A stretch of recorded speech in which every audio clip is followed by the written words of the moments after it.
Hello everyone, welcome to V3 IAS academy. இன்றைக்கி grammar சீரீஸில் எதை பற்றி பார்க்க போகிறோம் அப்படின்னா ரிலேட்டிவ் ப்ரொனவுன். ஓகேங்களா?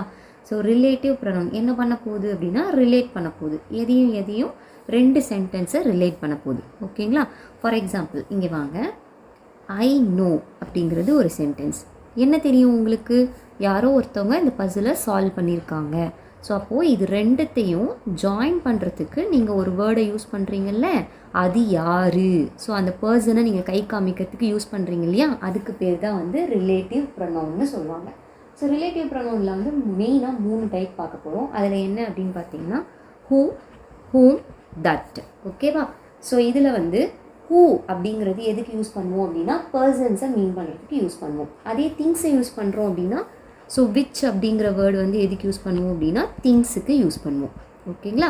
ஸோ இதை நீங்கள் ஈஸியாக ஐடென்டிஃபை பண்ணிடலாம். இப்போ இங்கே 2 வார்த்தை இருக்குது, ஹூ, ஹூம்னு சொல்லிட்டு 2 இருக்குது. ரெண்டுமே வந்து பர்சனுக்கு தான் யூஸ் பண்ணுவோம். ஆனால் இங்கே பாருங்களேன், I know who solve this puzzle. எனக்கு இந்த பசில் யார் சால்வ் பண்ணாங்க அப்படிங்கிறது தெரியும். அப்போ இந்த ஹூ அப்படிங்கிறது யாரை குவாலிஃபை பண்ணுதுன்னா சால்வ்டை குவாலிஃபை பண்ணுது. இங்கே வாங்களேன், த ஸ்டூடெண்ட் ஹூம், யார்?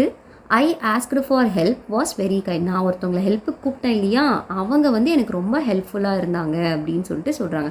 இந்த ஹூம் ஃபாலோ பண்ணி இங்கே வர்றது பார்த்தீங்க அப்படின்னா சப்ஜெக்ட். அதே ஹூ ஃபாலோ பண்ணி வர்றது பார்த்தீங்க அப்படின்னா வேர்பு. ஓகேவா? ஸோ ரூல் என்ன அப்படின்னா who is followed by verb, whom is followed by subject. ஓகேங்களா? ஸோ இந்த யூசேஜை நீங்கள் பார்த்துக்கணும். சப்ஜெக்ட் இருந்துச்சுன்னா அதுக்கு முன்னாடி ஹூம் தான் வரணும். ஓகேவா? ஹூ போடக்கூடாது. ஓகே? ஸோ இங்கே பாருங்களேன், she is the only student dash I like much. So இந்த டேஷ் பக்கத்தில் ஐ இருக்குது. ஸோ சப்ஜெக்ட் இருக்குது. சப்ஜெக்டை பார்த்தோன்னே நம்மளுக்கு என்ன தோணும் அப்படின்னா இங்கே ஹூம் அப்படிங்கிறது தான் போடணும்னு தோணும். கரெக்டாக? அதுவும் கரெக்டு தான்.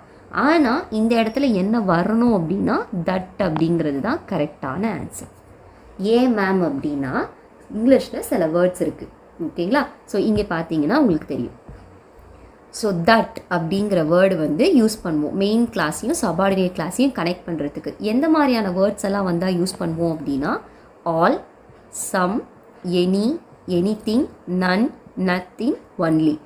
இங்கே கொடுத்துருக்கிற வேர்ட்ஸில் ஏதாவது ஒரு வேர்டு உங்கள் சென்டென்ஸில் இருந்துச்சு அப்படின்னா அங்கே நீங்கள் தட் யூஸ் பண்ணணும். இப்போ இங்கே பாருங்களேன், இருக்கா ஒன்லி? இங்கேயும் ஒன்லி இருக்கா?